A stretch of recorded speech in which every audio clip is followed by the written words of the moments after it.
The search for a truly effective respirator is ages old. For thousands of years, men have suffered, yes, and died, because of the air they breathe. 500 years BC, the Greeks discovered that metal miners had trouble in breathing, but that is all they knew about it.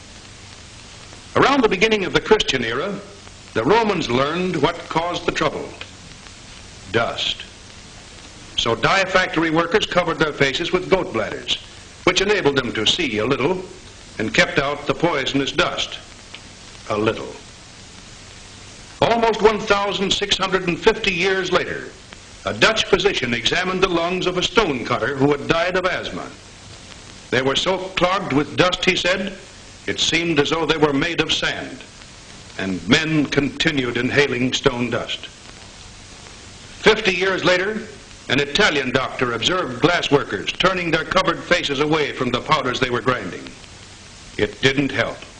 Men went on inhaling glass dust. 150 years later, a Scotch professor of medicine wrote that stonemasons in Edinburgh usually suffered with lung trouble before reaching 50, but he didn't know why. It wasn't until 1902 that the British government appointed a committee of doctors to investigate the high death rate among miners. It took years of study and work to purify food. No less was required to clean the air. The problem was tackled from several angles. By watering dry jobs, dust is held down.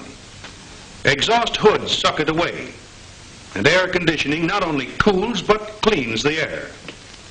In some cases, one or more of these methods was sufficient, but in many others, something more was needed. A practical, economical device that would guarantee that no harmful amounts of dust or fume could enter a man's lungs. Since the Romans tried hiding their heads in goat bladders, men have known that the answer was some kind of screen to cover the nose and the mouth, one that would successfully filter out impurities.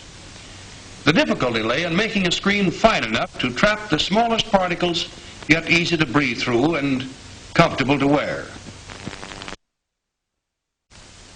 Throughout the world, people tried various devices, from a plain handkerchief through which you breathed in both air and dust, to elaborate masks through which you could hardly breathe at all. All kinds of materials were used.